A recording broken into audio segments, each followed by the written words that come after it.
Hello, কেমন আছো সবাই? আশা করছি ভালোই। তো আজ আমি একটা কথা বলতে চাই যে আমাদের ছাত্রছাত্রীদের মনে প্রশ্ন থাকে যে ম্যাম আমি তো পড়াশোনা করছি কিন্তু মনে থাকছে না, বা পড়তে মন বসছে না, বা এক্সামে গিয়ে সেরকমভাবে লিখতে পারছি না।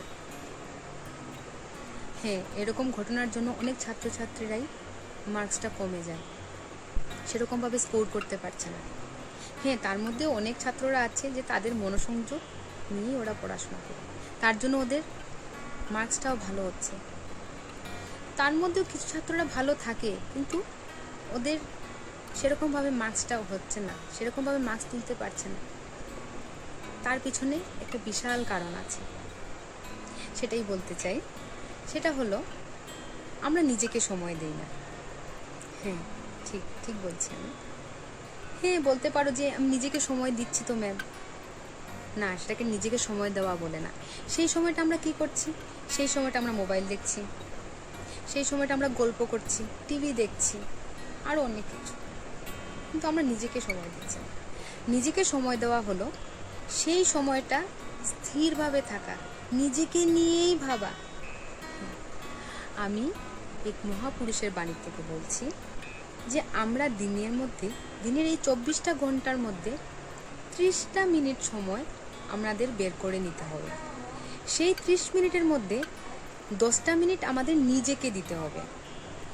নিজেকে দেওয়াটা মানেটা কি হলো? সেই সময়টা আমাদের স্থিরভাবে থাকতে হবে, সেই সময়টা শুধু নিজেকে নিয়েই ভাবতে হবে।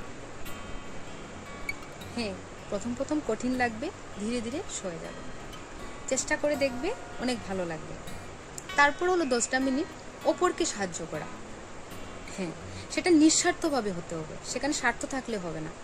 নিঃস্বার্থভাবে 10টা মিনিট আমরা সাহায্য করব। 10টা মিনিটের মধ্যে আমরা চেষ্টা করব কাউকে একটা সাহায্য করার।